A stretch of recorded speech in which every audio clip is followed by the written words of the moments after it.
This is one of my scariest moments ever. So what happened was I was traveling for work, which I do all the time. And when you're traveling for work, you don't get to pick where you stay, so it's always a bit of a surprise. You just show up to wherever your conference is or wherever you're supposed to be.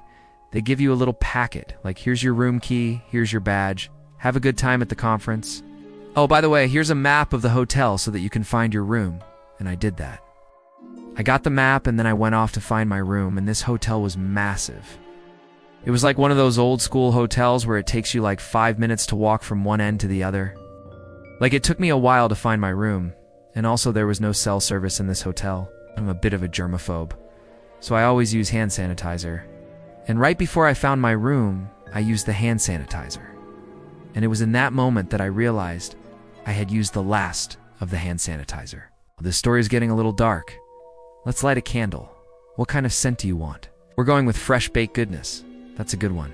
Okay, so I get to my room and I'm kind of settling in, taking off my makeup, doing all my normal stuff, and I hear what sounds like screams in the middle of the night. I'm like, okay, it's probably fine. People scream in their sleep sometimes. Then I hear what sounds like screams in the middle of the night, followed by what sounds like screams in the middle of the night, and then more screams in the middle of the night. And then I think, okay, maybe I should go check what's going on. I grab my phone and I walk out into the hallway, and as I'm walking down the hallway, the screaming gets louder and louder, and I think to myself, what am I doing? Like people scream in their sleep sometimes. But eventually I make it to the end of the hall, and I'm looking down the hallway.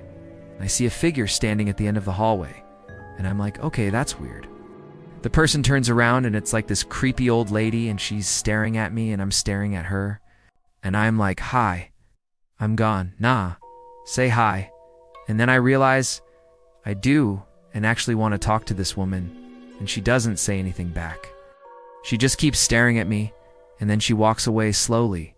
And I'm like, okay, well, if she doesn't want to talk to me, I don't want to talk to her. So I go back to my room and I close the door. And I lock the room and I'm trying to go to sleep, and the screaming starts up again. And this time it's really loud, and I'm sitting there thinking, I got TA go check on this because it doesn't sound good. And it's at that moment that I remember I have no cell service, and I uncall anybody, and I'm all alone, and I'm freaking out, and I'm thinking, what am I gone? Nah, do. Well, luckily, I'm a resourceful young lady, and I had my trusty flashlight with me because, you know, sometimes the power goes out and I like to have a flashlight. So I grab my flashlight and I'm gone, nah, go check on this noise. And so I go down the hallway again, and I'm shining my flashlight all around looking for an answer, and I don't see anything. I start to walk down the hall again, and that S when I hear what sounds like screams in the middle of the night. It's someone S screaming in the middle of the night, followed by what sounds like screams in the middle of the night. And I'm frozen in place, and I'm like, oh my God, what's happening? Is somebody in danger? Should I call 911? Do I have reception now? No, I still don't have reception. What am I doing? What am I doing? This is crazy.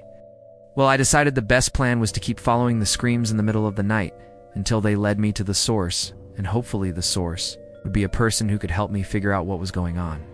And it turns out the screams in the middle of the night were coming from a room at the very end of the hallway. And I walked into the room, and there was no one there. There was a TV, and the TV said no signal, and there was a bed, and the sheets were pulled up tight, and I thought maybe someone was hiding under the covers playing a prank on me, and thought that's pretty mean if they were playing a prank on me, but it would explain everything. And so I started to pull back the covers, and as I started to pull back the covers, something white fell out, and I screamed.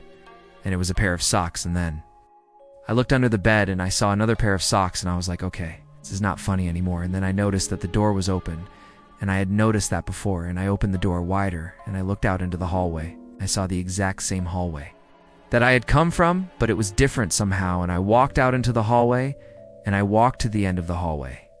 And I turned around, and I walked back to the room, and I turned around, and I walked back to the end of the hallway. And I kept walking back and forth between the room and the end of the hallway. And I was like, this is not normal. And I didn't know what to do. And I ended up just staying in the room for the rest of the night and not sleeping at all. Now I know what you're thinking. Why didn't she just change rooms? Well, I tried. I called the front desk and I told them I needed to change rooms.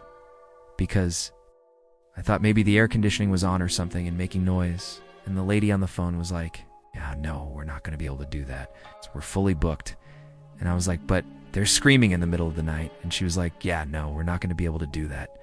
We're fully booked. And I was like, but I can't sleep. And she was like, yeah, no, we're not going to be able to do that. We're fully booked.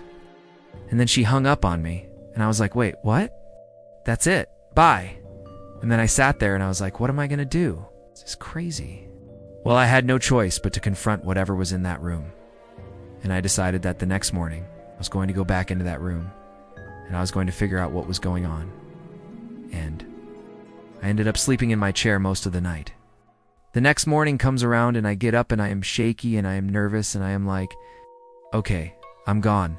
Nah, go take a shower and that will calm me down. And I go to the bathroom and I turn on the water. And I step into the shower and the water is ice cold. And I'm like, what? Why is the water ice cold? I thought maybe it was just going to take a minute for the hot water to heat up, but it never heated up. And I ended up taking a freezing cold shower and then I got dressed and I was like, okay, let us do this. And I went back into the room and I opened the door and I walked into the room and I was like, okay, I'm ready. And that S, when I noticed that the TV was on and it was on just any channel, it was the local news station. And I clicked it on and they were talking about a murder that had happened in that very hotel room. Apparently a lady had been murdered in that room and the police still didn't have any leads.